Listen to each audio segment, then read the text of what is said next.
Hello students, कैसे हैं आप सब।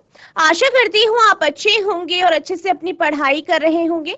मैं मोनिका रावत आपका स्वागत करती हूँ आईसीटी वर्चुअल क्लासरूम देहरादून में। बच्चों, आज हम क्लास 12th का जो आपका सब्जेक्ट है फिजिक्स, उसका जो आपका प्रीवियस ईयर का पेपर है उसे हम डिस्कस करेंगे। तो बच्चों, पिछले लेक्चर में हमने जो है आपका जो पिछले साल का प्रश्न पत्र था वो हमने देखा था कि किस प्रकार से आपका प्रश्न पत्र आता है, क्वेश्चन का पैटर्न किस तरीके से होता है। इसके साथ साथ हमने इसके कुछ क्वेश्चंस को डिस्कस किया था। आई होप आपको ये क्वेश्चन समझ में आए होंगे। अगर आपको कोई डाउट है तो आप जो है बीच में पूछ सकते हैं हैंड रेज करके, ठीक है। और अब हम क्या करेंगे, जो आपके आगे के प्रश्न हैं उन्हें डिस्कस करेंगे। तो बच्चों, अब हम चलते हैं अपने स्मार्ट बोर्ड। तो बच्चों, आज का आपका पहला प्रश्न है कि ये आपका जो है क्वेश्चन पेपर का तीसरा प्रश्न है और 1 मार्क्स का प्रश्न है, ठीक है। आप साथ साथ नोट करते रहेंगे। किसी गोलीय दर्पण की फोकस दूरी f एवं वक्रता त्रिज्या r में संबंध लिखिए। Right the relation between focal length f and radius of curvature r of spherical mirror. तो क्या कोई बच्चा बता सकता है कि जो गोलीय दर्पण होता है उसका f और r में, यानी उसकी जो फोकस दूरी है और वक्रता त्रिज्या है, इनके बीच में क्या संबंध है? क्या कोई बच्चा बता सकता है? जीआईसी जयंती कोट, कोई एक बच्चा माइक ले लीजिए। Hello, good morning ma'am. Good morning बेटा, आपका नाम क्या है? Ma'am, my name is Babli Rana. ठीक है बबली बेटा, आप ये बताइए कि f और r के बीच में क्या रिलेशन है, इनके बीच में क्या संबंध है? Ma'am, F is equal to R upon 2। Very good Babli, बैठ जाइए। वेरी गुड बेटा। तो हमारा थैंक यू। जो जो फोकस दूरी है और जो वक्रता त्रिज्या है, इनके बीच का जो संबंध है वो है F बराबर R बाय 2, या आप इसे इस तरीके से लिख सकते हैं R बराबर 2F। ठीक है, तो ये क्या है, इसके बीच में संबंध है।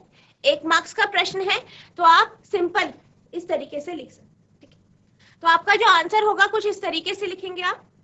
Radius of curvature is observed to be equal to twice the focal length for spherical mirrors with small apertures. Hence, R equals to 2F. गोलीय दर्पणों के लिए वक्रता त्रिज्या फोकस दूरी, ठीक है, फोकस दूरी के दुगने के बराबर दिखाई गई है या दुगने के बराबर होती है, अतः R बराबर 2F। ठीक है, तो ये आपका आंसर हो। आप इसे सिंपल एक लाइन में भी लिख सकते हैं, फटाफट नोट करेंगे, साथ साथ नोट करते रहेंगे। आपका अगला प्रश्न है, प्रकाश वैद्युत धारा पर प्रकाश की तीव्रता के प्रभाव को ग्राफ द्वारा प्रदर्शित कीजिए। Show graphically the effect of intensity of light on photo electric current. ठीक है, तो यहाँ पे आपको ग्राफ के माध्यम से बताना है कि जो आपका प्रकाश वैद्युत धारा है और जो प्रकाश की तीव्रता है, ठीक है, इन दोनों में क्या रिलेशन है, क्या संबंध है। ठीक है, तो यहाँ पे आप ग्राफिकल मेथड से बताएंगे। तो यहाँ पे अगर हम बात करें, जो आपका फोटो इलेक्ट्रिक करंट है, यानी जो आपका प्रकाश वैद्युत धारा है, ठीक है, अगर हम प्रकाश विद्युत धारा की बात करें तो वो प्रकाश की जो तीव्रता है उसके साथ क्या है, वो डायरेक्टली प्रोपोर्शनल है, यानी समानुपाती होती है। जैसे जैसे आपकी लाइट की इंटेंसिटी बढ़ती है, फोटो इलेक्ट्रिक करंट भी वैसे ही बढ़ता है। ठीक है, यानी अगर जैसे आपके प्रकाश की तीव्रता बढ़ती है, साथ साथ प्रकाश विद्युत धारा भी उसी के अनुसार बदल जो है बढ़ती रहे। तो इसलिए इन दोनों के बीच में जो संबंध है वो कैसा है, प्रोपोर्शनैलिटी का, यानी डायरेक्टली प्रोपोर्शनल है, समानुपाती। इसलिए आपका ग्राफ एक सीधी रेखा वाला बनेगा। आप देख सकते हैं ये आपका ग्राफ है, ठीक है, और यहाँ पे आपका जो ये एक्स अक्ष है, ठीक है, यहाँ पे है आपकी, ये है आपका प्रकाश की तीव्रता,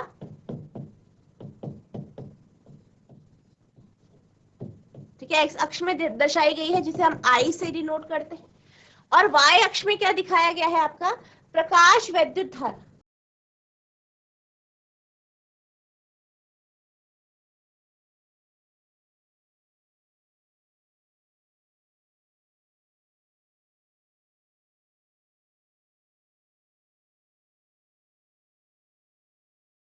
और जो आपका ग्राफ बनेगा कुछ इस तरीके से बने, ठीक है। नोट करेंगे इसे, फटाफट नोट करेंगे, ठीक है, साथ साथ आपको नोट करते रहना है। अब हम चलते हैं अगले प्रश्न की ओर। ये भी आपका 1 मार्क्स का प्रश्न है, ठीक है। तो ये आपका प्रश्न है, फोटोन की ऊर्जा तथा संवेग में संबंध लिखिए। Right the relation between energy and momentum of a photon.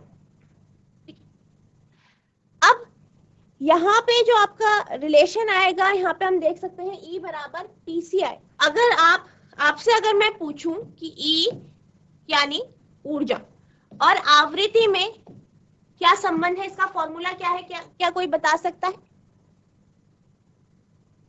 E और न्यू, ऊर्जा और आवृत्ति, energy and frequency. GIC Jayanti code. Hello ma'am. Hello बेटा, आपका नाम क्या है? मैम बबली। ठीक है, तो बताइए बेटा, इन दोनों के बीच में क्या संबंध है? फॉर्मूला बताना है। E is equal to H nu. Very good, very good बेटा। और अगर मैं आपसे पूछूं कि जो आपका P है, ठीक है, संवेग, और जो आपका लैम्डा है, इसके बीच में क्या संबंध है? E और लैम्डा, सॉरी P और लैम्डा, संवेग और तरंग दैर्ध्य, वेवलेंथ। क्या आपको पता है? मैम वित्त करवाने पाते होते। ठीक है, ठीक है, वेरी गुड, बैठ जाइए आप। अब हम यहाँ पे बात करेंगे E बराबर PC कैसे है, ठीक है। E का फॉर्मूला आपको पता है, E बराबर h न्यू होता है, ठीक है। इसी तरीके से अगर हम P की बात करें, मोमेंटम यानी संवेग की बात करें, तो B बराबर होता है h अपॉन लैम्डा, ठीक है, h अपॉन लैम्डा, ठीक है। और अगर हम बात करें, अगर हम जो है यहाँ पे अगर E अपॉन P करें, तो हमारे पास आ जाएगा h new upon h, lambda इधर आ जाएगा, h से h कैंसिल हो जाएगा। अब अगर हम बात करें लैम्डा की, तो लैम्डा का फॉर्मूला होता है लैम्डा बराबर C अपॉन न्यू, ठीक है। तो यहाँ पे क्या हो जाएगा, E अपॉन P बराबर हो जाएगा, इसकी जगह आप क्या रख देंगे, C अपॉन न्यू,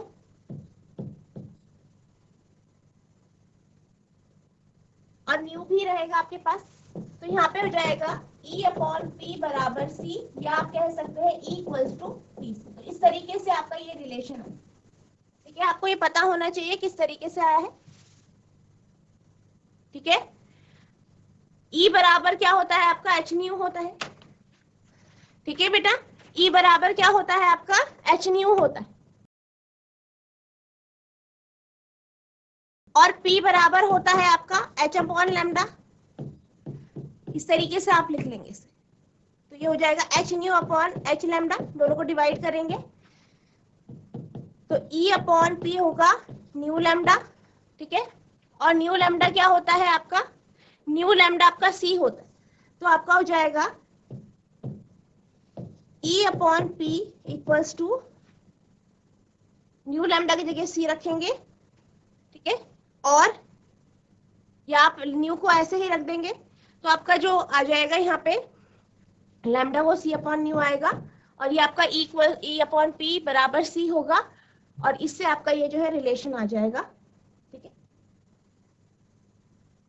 ये आपका हो जाएगा E बराबर PC, ठीक है, इस तरीके से आप इसे भी नोट करेंगे, ठीक है। फिर आप लिखेंगे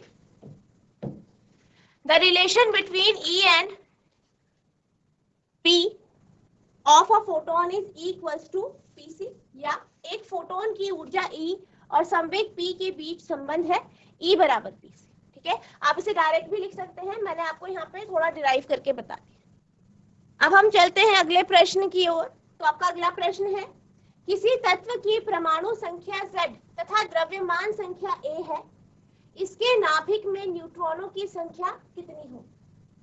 Any element has atomic number Z and mass number A. How many neutrons will be there in its nucleus? ठीक है, तो यहाँ पे क्या कहा गया है, आपको एक एलिमेंट दिया गया है, एक तत्व दिया गया है, और इस एलिमेंट का जो एटॉमिक नंबर है, जो इसका परमाणु संख्या है, वो क्या है, Z है, और इसकी जो द्रव्यमान संख्या यानी मास नंबर है वो A है। तो आपको बताना है कि इसके न्यूक्लियस पर, ठीक है, इसके जो नाभिक है उसमें कितने न्यूट्रॉन होंगे, न्यूट्रॉनों की संख्या बताएं। GIC जयंती कौर, बेटा आप ये बताइए कि परमाणु संख्या क्या होती है? मैम प्रोटॉन तथा इलेक्ट्रॉन की संख्या को परमाणु संख्या कहते हैं। और द्रव्यमान संख्या क्या होती है? न्यूट्रॉन प्लस प्रोटॉनों की संख्या। ठीक है, आपका नाम क्या है? मैम बबली। कोई और बच्चा आंसर देना चाहता है? बेटा आपने ठीक दिया है पर बिल्कुल क्लियर नहीं है, मैं भी आपको बताऊंगी। कोई और बच्चा आंसर देना चाहता है इस क्वेश्चन का? एटॉमिक नंबर, मास नंबर क्या होता है? परमाणु संख्या, द्रव्यमान संख्या क्या होती है? गुड आफ्टरनून बेटा, आपका नाम क्या है? Good afternoon, Nagesh Maurya. बेटा आप ये बताइए कि परमाणु संख्या क्या होती है? द्रव्यमान संख्या, क्या आप द्रव्यमान संख्या बता सकते हैं? ठीक है बेटा, बैठ जाइए।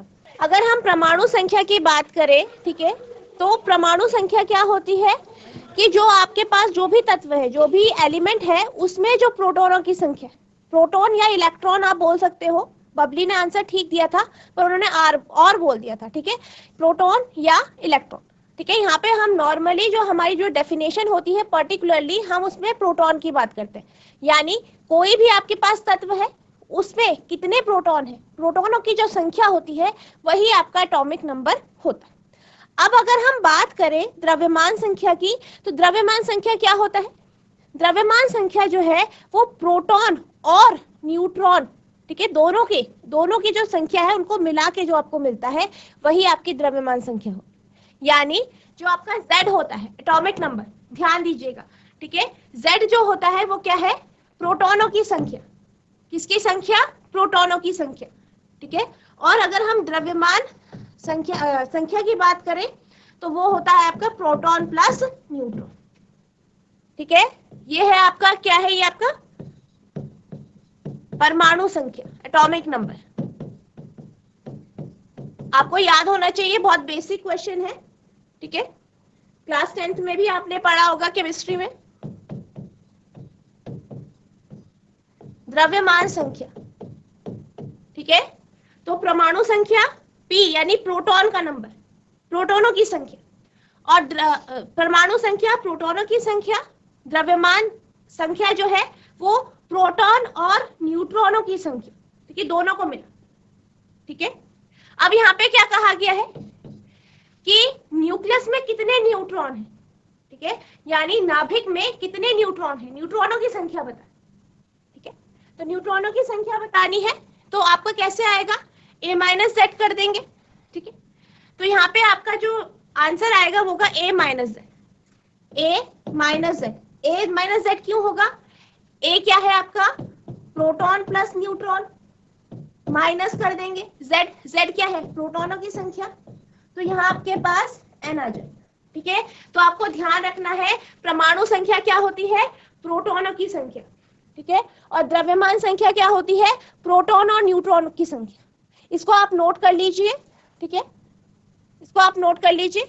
आई होप आपने इसे नोट कर लिया होगा। आंसर की तरफ चलते हैं। आप इस तरीके से आंसर लिखेंगे, number of neutrons are given by A minus Z।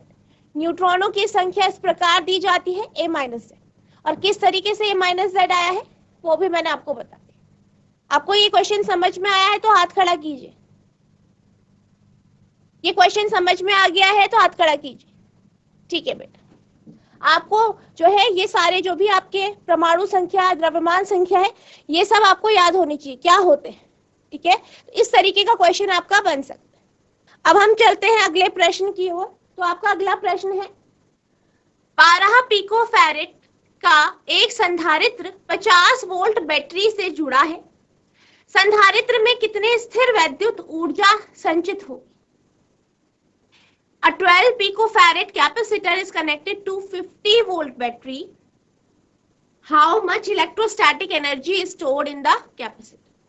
ठीक है, तो यहाँ पे आपसे क्या कहा है कि एक संधारित्र है, ठीक है, उसकी जो धारिता है वो 12 पिकोफैरेड, उसे हमने एक बैटरी से जोड़ा है, ठीक है, और उस बैटरी का जो वोल्टेज है, ठीक है, वो कितना है, 50।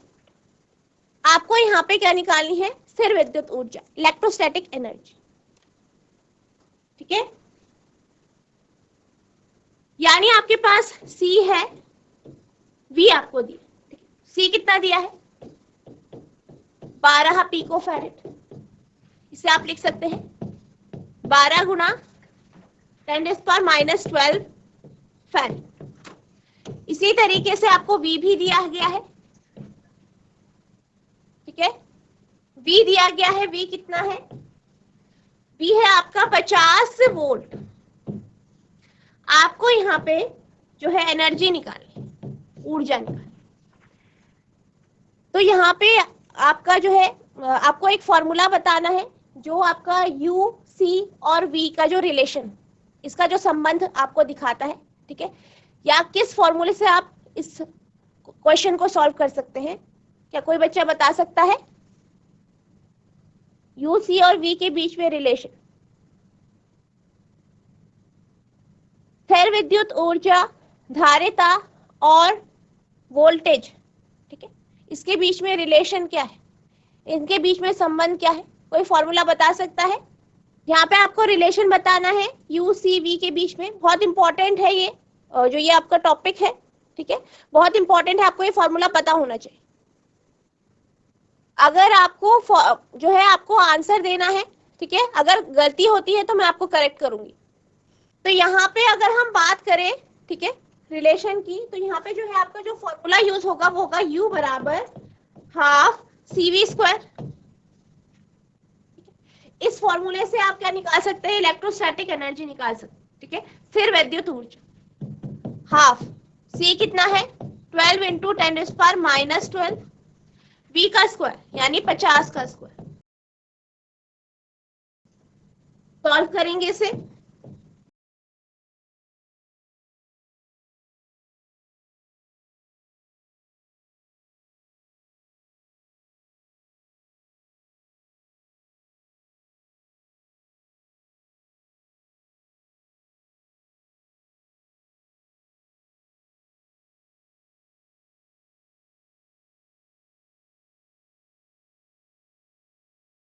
तो इसे आप लिख सकते हैं, ये हो जाएगा आपका, जो आपका फाइनल आंसर आएगा वो आएगा U बराबर 1.5 इंटू 10⁻⁻8 जूल। ये आपका आंसर आ जाएगा, ठीक है। तो यहाँ पे आप क्या करेंगे, 1.5 लेंगे तो यहाँ पे आपके क्या हो जाएंगे, 4 जीरो उधर चल जाएंगे, तो ये यहाँ पे +4 हो जाएगा, तो आपका -8 आ जाएगी पावर, ठीक है। इस तरीके से आपको सॉल्व करना है, आपको सारे फॉर्मूले याद करने हैं, ठीक है। सारे के सारे जो आपके फॉर्मूले हैं उनको आपको अच्छे से याद करना है। ये जो टॉपिक है आपका इलेक्ट्रोस्टैटिक एनर्जी का, स्थिर विद्युत ऊर्जा का, इसमें जितने आपके फॉर्मूले सब आपको अच्छे से याद होने चाहिए, सारे रिलेशन आपको अच्छे से याद होने चाहिए, ठीक है। तो इससे आपका क्वेश्चन बन सकता है, इंपॉर्टेंट टॉपिक है, ठीक है। वास्तविक ट्रांसफार्मरों में ऊर्जा क्षय के 2 कारण लिखिए। Give 2 reasons for energy loss in actual transformer. यानी आपको बताना है कि ऊर्जा क्षय के 2 कारण, कोई भी 2 कारण आप लिखेंगे। सबसे पहले आप ये बताएंगे कि ट्रांसफार्मर क्या होता है, इंपॉर्टेंट टॉपिक है, आपको पता होना चाहिए। ट्रांसफार्मर आपको बहुत अच्छे से याद करना है, ट्रांसफार्मर क्या होता है ये आप बताएंगे, बहुत इंपॉर्टेंट टॉपिक है, ये आपको बहुत अच्छे से आना चाहिए, ये बहुत ज्यादा इंपॉर्टेंट है। जैसी नथो वाला बेटा माइक ले लीजिए। Good afternoon ma'am. Good afternoon बेटा, आपका नाम क्या गुड है? Afternoon ma'am. मैम रोशनी सेन। रोशनी बेटा आप ये बताइए ट्रांसफार्मर क्या होता है? मैम ये ट्रांसफार्मर, अन्योन प्रेरण पर के सिद्धांत पर कार्य करता है। वेरी गुड, ठीक है। आप ये इसमें 2 कुंडलियां होती हैं। हाँ very good very good.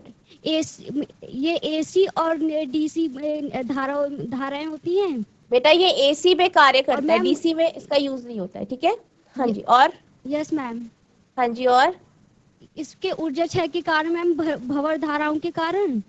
Very good, और इसमें चुंबकन विचुंबकन होता है। हाँ वेरी गुड, वेरी गुड बेटा। जिससे मैम कुंडली गर्म होती रहती है, उसे कम करने हाँ। के लिए भंवर धाराओं तो को कम करते हैं। हाँ ठीक है, वेरी गुड। और इसके दो प्रकार कौन कौन से प्रकार के होते हैं? मैम उच्चई और अपचई। ठीक है, वेरी गुड बेटा, वेरी गुड। बैठ जाइए आप, वेरी गुड बेटा। मैम ठीक है, तो ट्रांसफार्मर आपका बहुत इंपॉर्टेंट टॉपिक है, इसको आपको बहुत अच्छे से पढ़ना है। ठीक है, आपको उसका सब कुछ मतलब जो आपको इसमें थ्योरी है, इसमें वर्किंग है, जो इसका किस तरीके से कार्य करता है, इसके प्रकार जो है, इसकी रचना जो है, सब आपको अच्छे से याद होनी चाहिए, इसके फॉर्मूले वगैरह सब कुछ। ये बहुत इंपॉर्टेंट टॉपिक है। ठीक है, तो यहाँ पे आपसे क्या पूछा गया है, ट्रांसफार्मर में ऊर्जा क्षय के दो कारण लिखिए। ठीक है, आपको दो कारण बताने हैं, इसके बहुत सारे कारण हैं। ठीक है, कोई भी दो आप लिख सकते हैं। ठीक है, तो हम यहाँ पे दो डिस्कस कर रहे हैं। पहला है आपका heat loss due to copper, यानी जो कॉपर होता है, कॉपर की जो तारें होती है, ठीक है, उनके कारण क्या होता है, तांबे की जो तारें होती है उनके कारण क्या होता है, यहाँ पे हीट का लॉस होता है। ठीक है, ऊष्मा या जो उसकी ऊर्जा है, ऊर्जा का क्षय होता है, और किसके फॉर्म में, हीट यानी ऊष्मा के फॉर्म। ठीक है, तो एक कारण इसका ये है। दूसरा है आपका फ्लक्स हानि। ठीक है, लोह, तीसरा है आपका लोह हानि, लोह हानि के कारण भी होता है। और आप इसमें से कोई भी दो लिख सकते हैं। यहाँ पे हमने दो लिखे हैं, एक है आपका heat loss due to copper और दूसरा है हिस्टेरेसिस लॉस। आप कोई भी दो लिख सकते हैं। ठीक है, यहाँ पे जो ये क्वेश्चन है ये आपका 2 मार्क्स का है, तो आप थोड़ा सा इसके बारे में बताएंगे भी। ठीक है, तो यहाँ heat loss due to copper, it is the heat energy loss across the resistance of copper winding used in the primary and secondary coil. अब ये जो हीट लॉस होता है, ठीक है, कॉपर के कारण होता है। ठीक है, कॉपर यानी जो आपके तांबे की तारें, ठीक है, तांबे खानी भी बोलते हैं।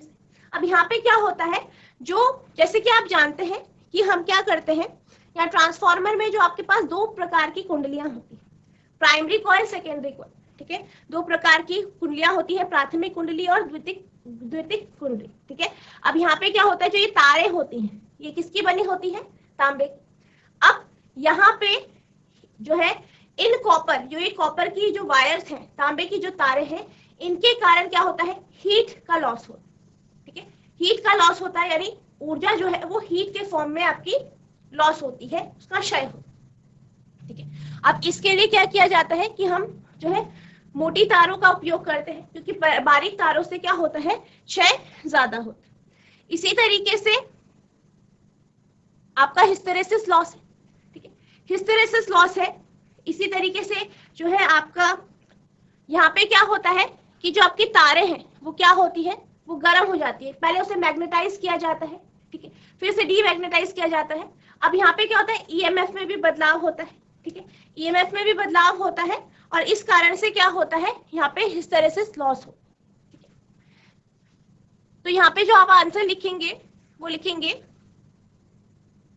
hysteresis loss, the loss because of the heating up of core due to its repeated cyclic of magnetization, demagnetization when an alternating EMF is applied across the primary coil।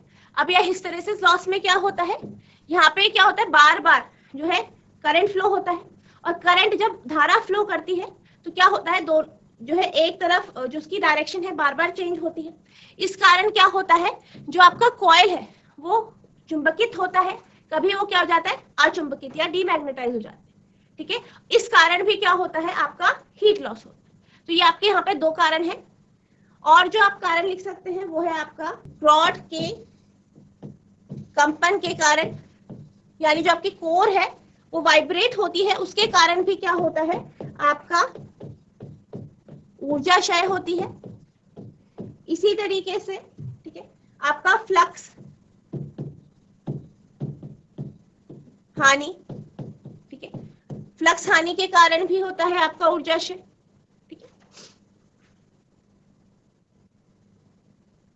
ठीक है, तो आप ये भी लिख सकते हैं, इनको भी आप लिख सकते हैं, इसको डिस्क्राइब कर सकते हैं। और ट्रांसफार्मर एक बहुत इंपॉर्टेंट टॉपिक है, बहुत अच्छे से आपको पता होना चाहिए। ठीक है, तांबे के कारण ऊष्मा हानि, यह प्राथमिक और द्वितीयक कुंडली में प्रयुक्त तांबे की बाइंडिंग के प्रतिरोध में ऊष्मा ऊर्जा हानि है। हिस्टेरेसिस हानि, प्राथमिक कुंडली पर एक ईएमएफ लागू होता है या ईएमएफ होता है, इसके कारण बार बार चुंबकत्व और विचुंबकीयकरण चक्र के कारण कोर के गर्म होने के कारण होने वाली है। ठीक है, तो ये आपका यहाँ पे ये दो आप लिख सकते हैं, बाकी जो मैंने आपको बताया वो भी आप लिख सकते हैं। ठीक है, नेक्स्ट। अब आपका अगला प्रश्न है, यदि प्राथमिक कुंडली में बहने वाली 3 एम्पियर की धारा 0.01 सेकेंड में शून्य हो जाती है तो द्वितीयक कुंडली में उत्पन्न प्रेरित विद्युत वाहक बल 15,000 वोल्ट होता है। इन कुंडलियों के माध्यम अन्योन प्रेरण गुणांक ज्ञात कीजिए। If the current becomes 0 in 0.01 second in primary coil carrying 3 ampere current, then the induced EMF in secondary coil is 15,000 volt. Find the coefficient of mutual inductance between these coil. यानी यहाँ पे आपको क्या कहा है, यहाँ पे ये कहा है कि जो करंट है वो 0.01 सेकेंड में 0 हो जाती है। ठीक है, ठीक है, आपकी जो है 0 हो जाती है। ठीक है, कितने से? 3 एम्पियर से। और यहाँ पे आपको क्या कहा गया है, यहाँ पे आपको जो है समय दिया गया है, आपका जो धारा में जो परिवर्तन आ रहा है, करंट में जो चेंज आ रहा है। तो बेटा ये आपका जो 5th क्वेश्चन है, इसके लिए आपका जो है यहाँ पे कहा गया है कि इसे रिपीट कराऊं मैं। ठीक है, इसको मैं आपको फिर से रिपीट करा देती हूँ। ठीक है, यहाँ पे हमें क्या करना है, इस रिलेशन को निकालना है। ठीक है, वैसे ये आपका 1 मार्क्स का क्वेश्चन है, आप डायरेक्ट फॉर्मूला लिख सकते हैं, पर ये फॉर्मूला कैसे आया है ये हम यहाँ पे डिराइव करें। ठीक है, तो आप क्या जानते हैं, अगर हम E और न्यू के बीच में रिलेशन देखें तो E बराबर होता है H न्यू। E क्या है? ऊर्जा। न्यू क्या है? आपकी फ्रीक्वेंसी। ठीक है, H आपका प्लैंक कांस्टेंट, प्लैंक स्थिरांक। ठीक है, तो ये आपका फॉर्मूला होता है। और अगर हम P की बात करें तो P का फॉर्मूला होता है H अपॉन लैम्डा। ठीक है, ये दूसरी इक्वेशन होगी। अब हम क्या करते हैं, इन दोनों को जो है यहाँ पे डिवाइड करते हैं। E upon P equals H new upon H upon lambda. H से H क्या हो जाएगा? कैंसिल हो जाएगा। तो E अपॉन P हो जाएगा न्यू, ये आपका ऊपर चल जाएगा लैम्डा। ठीक है, न्यू लैम्डा। अब और हम क्या जानते हैं, और हमारे पास एक और फॉर्मूला है, क्या है? लैम्डा बराबर C अपॉन न्यू। ठीक है, तो यहाँ पे लैम्डा बराबर C अपॉन न्यू है। अब यहाँ पे आप लैम्डा की वैल्यू रखेंगे तो E अपॉन P बराबर हो जाएगा new into C upon new. New से न्यू कैंसिल, E बराबर हो जाएगा आपका C P या PC। ये आपका रिलेशन आ गया। तो बच्चों मुझे आशा है कि जितने आपको जो है प्रश्न आज सॉल्व कराए गए हैं वो आपको समझ में आए होंगे। आपको उन्हें रिवाइज करना है। आगे के जो प्रश्न हैं उन्हें आपको खुद से करने की कोशिश करनी है। क्या आपको जितना पढ़ाया गया है समझ में आया है? अगर आ गया है तो हाथ खड़ा कीजिए। जितने क्वेश्चंस आपको कराए गए हैं वो अगर समझ में आए हैं तो हाथ खड़ा कीजिए। ठीक है, तो जो मैंने आपको टॉपिक बताए हैं ये काफी इंपॉर्टेंट टॉपिक्स हैं, इनको आपको पढ़ना है। जैसे आपका ट्रांसफार्मर मैंने बताया, आपको जो है पता होना चाहिए द्रव्यमान संख्या क्या है। ठीक है, आपके जो है एटॉमिक नंबर, परमाणु संख्या क्या है, ये बेसिक क्वेश्चन आपको पता होना चाहिए। बेसिक फॉर्मूले पता होने चाहिए। ठीक है, जो यहाँ पे आपका स्थिर विद्युत ऊर्जा का जो फॉर्मूले हैं, जितने आपके फॉर्मूले उनको आपको अच्छे से लर्न करना है। कॉन्सेप्ट्स पढ़ने हैं, डेफिनेशन आपको याद होनी चाहिए। ठीक है, सबकी परिभाषा पता होनी चाहिए, फॉर्मूले पता होने चाहिए, साथ ही साथ डेरिवेशन भी। ठीक है, डेरिवेशन भी पता होना चाहिए। तो जितना आपको आज समझाया गया है आपको रिवाइज करना है। कोई डाउट होगा तो आप नेक्स्ट लेक्चर में पूछ सकते हैं, और आगे के क्वेश्चंस को आपको खुद से करने की कोशिश करनी है। नेक्स्ट लेक्चर में हम इन्हें डिस्कस करेंगे। ठीक है, तो बच्चों आज के लिए बस इतना ही। मिलते हैं अब नेक्स्ट सेशन में, तब तक के लिए thank you and have a nice day.